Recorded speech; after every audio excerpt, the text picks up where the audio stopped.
Howdy, it's Alexander here at AZFirearms Auctions, taking a look at a few of the guns that are coming up for auction tonight in our annual military auction.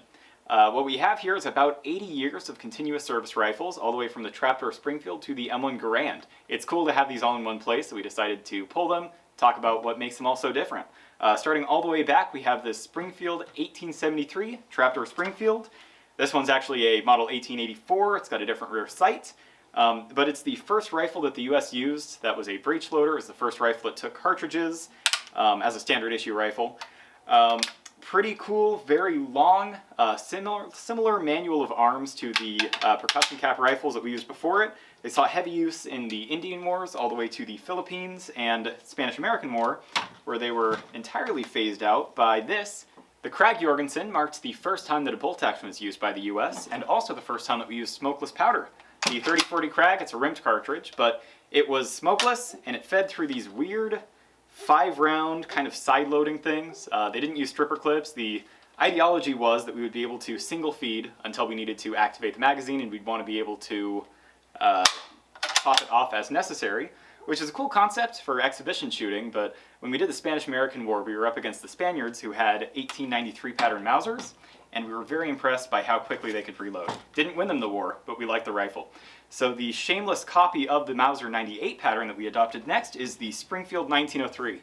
30-06, it is a shameless copy of the Mauser 98 pattern mechanically, but it has a vastly improved rear sight and the ability to shut off the magazine. So in this position it will lock open, so to speak, but when in the downward position, it will allow us to single feed, saving that magazine for when we're panicking and really needing to use it.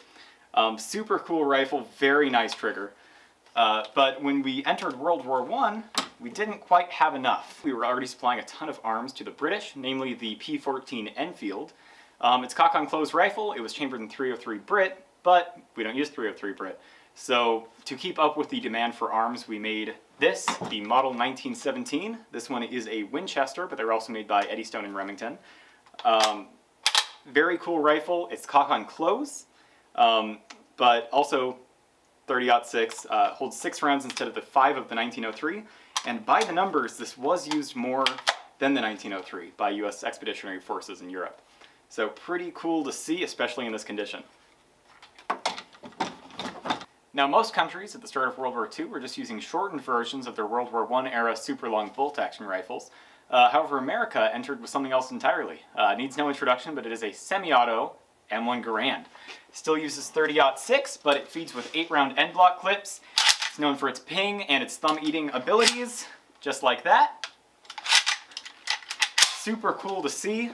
Obviously very well favored, but not the only semi-auto that we used during the war. We realized that the 1911, while kind of essential to have, wasn't very good at actually war. No pistol really was. So we wanted something to fill the gaps for rear echelon troops, for drivers, anyone that needed a pistol but also might need to press that pistol into service, and we came up with the M1 carbine, right? It's got a tappet system, eventually would have 30-round magazines, but started with these 15-round magazines. They weigh about 5 pounds, super, super cool. And a lot of times in the Pacific, they actually outpaced the M1 Garand in terms of numbers served, or numbers issued. Super cool to see. We've got a few of these coming up in the auction, as well as a few Garands. That, of course, isn't the only semi-auto rifle used by troops in the Pacific. Now, it's an honorable mention because it was never actually adopted by the US, but it was used very heavily by Marines in the Pacific. It is the 1941 Johnson. We have one right here. Now, if you haven't checked out our video on this, check it out right now. I go into a lot more detail, but it is one of the cooler semi-auto rifles used by US forces in World War II. Super cool to see, and also coming up in our December 5th auction.